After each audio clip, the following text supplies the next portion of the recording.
तो स्वागत है आप सभी का निकेश तिवारी ई लर्निंग में। यदि आप हमारे चैनल पे नए हैं तो प्लीज़ सब्सक्राइब कीजिए और बेल आइकॉन को दबा दीजिए ताकि जो भी हमारे नोटिफिकेशन है आपको सबसे पहले मिल सके।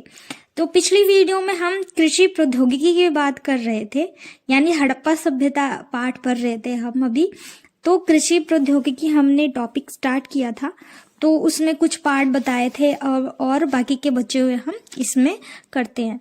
तो कृषि प्रौद्योगिकी की बात करें तो हड़प्पा सभ्यता में क्या हुआ था, अनाज के दानों से तो कृषि के संकेत मिलते हैं, परंतु वास्तविक कृषि विधियों के विषय में स्पष्ट जानकारी नहीं मिलनी क्या है, कठिन है। यानी कि वहाँ के अनाज के दाने तो मिले थे, जैसे कि हमने जीवन निर्वाह में बताया था कि वो निर्वाहन के लिए वनस्पतियों का प्रयोग करते थे। तो उनसे क्या पता चलता है कि वो अनाज के दाने तो मिले थे, लेकिन ये स्पष्ट नहीं होता है कि वो सच में खुद ही अनाज उगाया करते थे या किसी और जगह से मंगवाया करते थे। दूसरा पॉइंट इसमें रहेगा, जो मोहरे थी यानी कि जो मोहर थी उसमें क्या थी, मृण मूर्तियां, यानी मृण मूर्तियां होती है। ये इंगित करती है कि वृश्चिक के विषय में जानकारी देती है। तो इसके आधार पर क्या जो पुरातात्विक थे ना, वो मानते हैं कि खेतों को जोतने के लिए बैल का प्रयोग किया जाता था। यानी दूसरा पॉइंट वही हमें बताता है कि जो मोहरे थी उस पे वृषभ का चिन्ह छपा हुआ था। तो उसके बारे में जो पुरातात्विद है वो मानते हैं कि ऐसा तो नहीं कि कोई भी ऐसे किसी भी जानवर का वो चित्र छाप देगा। तो यानी किसी ना किसी तरीके से उनके जीवन में इन्वॉल्वमेंट थी वृषभ की। तो इसलिए वो क्या करते थे, वृषभ का चित्र छपा हुआ था जो कि बैल था, जो कि पुरातात्विदों का मानना है कि उसके द्वारा वो क्या करते थे, जो खेतों को जोता करते थे। उदाहरण के लिए कहा गया है, चोलिस्थान के कई स्थलों और बनावली हरियाणा से मिट्टी से बने हल के प्रतिरूप मिले हैं। यानी चोलिस्थान है, उस स्थान पे कई जगह पे मिले हैं जहाँ पे मिट्टी के निशान हैं, और बनावली हरियाणा में भी क्या है, मिट्टी से बने हल के निशान है, यानी मिट्टी के ऊपर हल के निशान बने हुए हैं। तीसरा पॉइंट है, इसके साथ ही बात करें तो पुरातात्विदों को कालीबंगन राजस्थान में जुते हुए खेतों के साक्ष्य मिले हैं, जो कि आरंभिक हड़प्पा से संबंधित है। यानी कि जो राजस्थान का कालीबंगन जगह है वहां से पुरातात्विदों को जोते हुए खेतों के साक्ष्य मिले हैं, जिसके द्वारा पता चलता है कि हड़प्पा सभ्यता में मतलब हलों का प्रयोग किया जाता था खेती करने के लिए, यानी खेतों को जोता जाता था, फिर उसके बाद में वहां पे खेती की। पॉइंट है, इसके साथ ये बताया गया है कि जो हल थे वह दो समूह एक दूसरे को समकोण पर काटते हुए विद्यमान थे, जो कि दर्शाता है कि एक दो अलग अलग फसलें उगाई जाती थी। यानी कि जो हल था वो क्या करता था, दो समूहों में एक दूसरे को समकोण पे काटता था। यदि आप गांव में गए होंगे तो आपने देखा होगा कि कई दफा क्या होता है, एक फसल के साथ दूसरी फसल भी उगा दी जाती है, बीच में खेत को 4 टुकड़े करके या 4 फसलें भी उगा दी जाती हैं, एक ही खेत में 4 उसके भाग करके। तो इसी प्रकार जो क्या था, हड़प्पा सभ्यता में भी ऐसे ही था। वो क्या करते थे, एक खेत को 2 भागों में बांट के उसमें 2 अलग अलग प्रकार की फसलें क्या करते थे, उगाया करते थे। चौथा पॉइंट है हमारी औजारें। औजारों की बात करें तो जो पुरातात्विद थे ना, उन्होंने बताया कि फसलों की कटाई के लिए प्रयुक्त औजारों का भी प्रयोग किया जाता था, जो कि लकड़ी के हथों में बिठाई गई पत्थर के फलकों का प्रयोग किया जाता था। यानी जो पुरातात्विद है वो बताते हैं कि जो हड़प्पा सभ्यता के लोग थे वो किन औजारों का प्रयोग करते हैं। तो वो बताते हैं कि जो हत्था होता है, जो हम हाथ से पकड़ते हैं, वो तो लकड़ी से बनाई जाती थी, और जो फल होते थे जिससे कि काटा जाता था वो पत्थरों से बनाया जाता था। दोस्तों यहाँ पे याद रखिएगा, हड़प्पा सभ्यता के समय में लोहे का खोज नहीं हुआ था। तो अगर टीचर आपको कोई पढ़ाते हुए बोलता है कि हड़प्पा सभ्यता में लोहे के औजार का प्रयोग किया जाता था, तो प्लीज बच्चों उनकी बात को बिल्कुल नहीं मानिएगा, क्योंकि हड़प्पा सभ्यता के दौरान लोहे की खोज की ही नहीं गई थी। हड़प्पा वासी जो भी कार्य किया करते थे वो अन्य धातुओं से किया करते थे, लेकिन लोहे के औजारों का प्रयोग नहीं किया करते थे।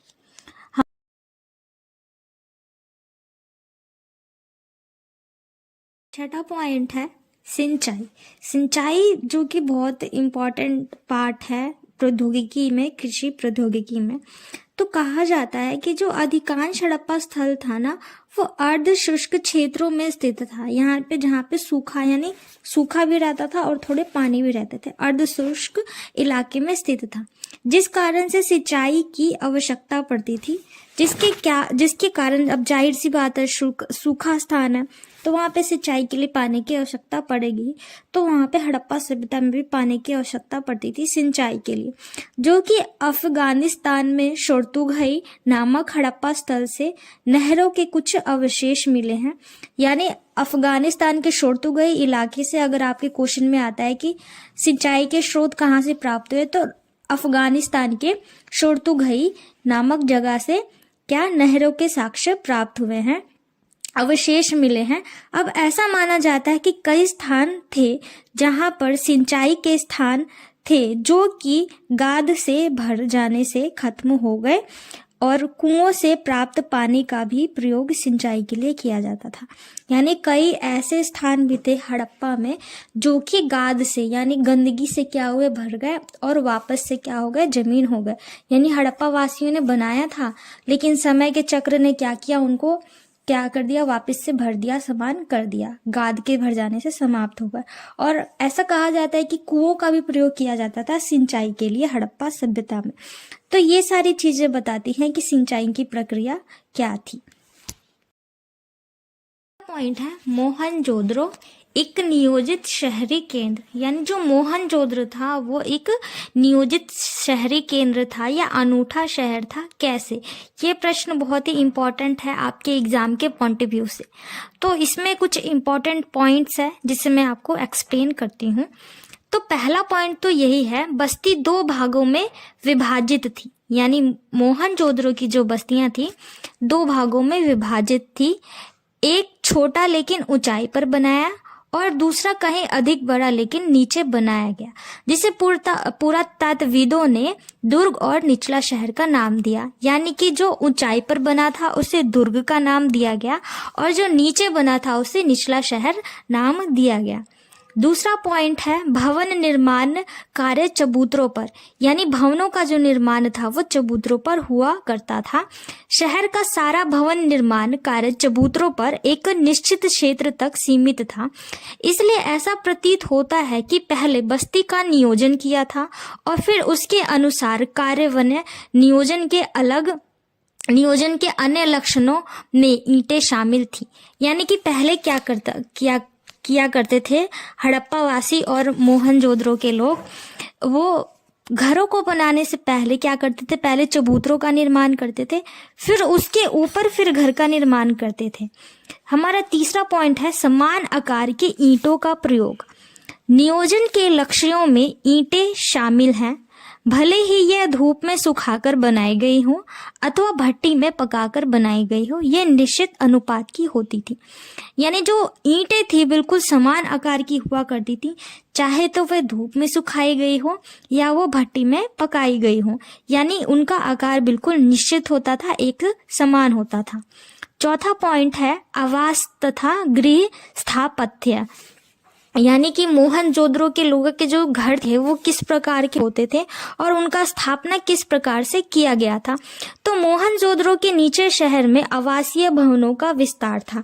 यानी जो निचला शहर था उसमें आवासीय भवनों का यानी रहने वाले घरों का क्या था, विस्तार था। आवासों के मध्य में एक आंगन था जिसके चारों ओर कमरे बने हुए थे। आंगन खाना पकाने और कताई करने के काम आती थी। तो जो आंगन था वो क्या होता था, खाना पकाने और कताई के काम करने में आती थी और जो कि मध्य में हुआ करती थी। पॉइंट है नियोजित जल निकासी। यानी कि जल निकासी के लिए पूरी तरीके से यानी प्रॉपर तरीके से नियोजन करना। तो हड़प्पा शहरों की सबसे अनूठी विशिष्टताओं में से एक ध्यानपूर्वक नियोजित जल निकासी प्रणाली थी। सड़कों तथा गलियों की लगभग एक ग्रिड पद्धति में बनाया गया था और यह एक दूसरे को समकोण पर काटती थी। यानी जो सड़कें थी वो सड़कों के बिल्कुल बगल में नालियां जो बहती थी और वो एक दूसरे को क्या करती थी, समकोण पर आके काटती थी, जो कि यह ग्रिड पद्धति पर आधारित थी। छठा पॉइंट है एकांतता को महत्व। लोग एकांतताओं को महत्व देते थे, यानी जो हड़प्पा सभ्यता के लोग थे एकांतता को महत्व देते थे। भूमि तल पर बनी दीवारों में खिड़कियां नहीं थी, यानी जो भूमि तल पर दीवारें बनी थी उनमें क्या थी, खिड़कियां नहीं थी, तथा मुख्य द्वार से घर के आंतरिक भाग अथवा आंगन का अवलोकन नहीं हो पाता था। यानी घर के मुख्य द्वार से हम अंदर चीजें नहीं देख पाते थे कि क्या चल रहा है क्या नहीं चल रहा है। इस प्रकार हम कह सकते हैं कि जो हड़प्पा सभ्यता के लोग थे वो क्या एकांतता को महत्व दिया करते थे। सातवां पॉइंट है कुओं का निर्माण। कुओं का निर्माण ऐसे कक्ष में किया जाता था जिसमें बाहर से आया जाया जा सकता था और जिसका प्रयोग राहगीरों द्वारा किया जा सकता था। यानी कुएं को ऐसे स्थान पर बनाया गया था जिसमें कोई भी व्यक्ति आके पानी उसमें पी सकता था। राहगीर यानी जो भी रास्ते में व्यक्ति चल रहा है वो आ सकता था और उससे पानी पी सकता था। आठवां पॉइंट है विशाल स्नानागृह। विशाल स्नानागृह था वो कहाँ था, दुर्ग में, दुर्ग के आंगन में जलाशय था। यानी दुर्ग उछले शहर में, वहां में आयताकार का जलाशय था। यह चारों ओर से एक गलियारे से घिरा हुआ था।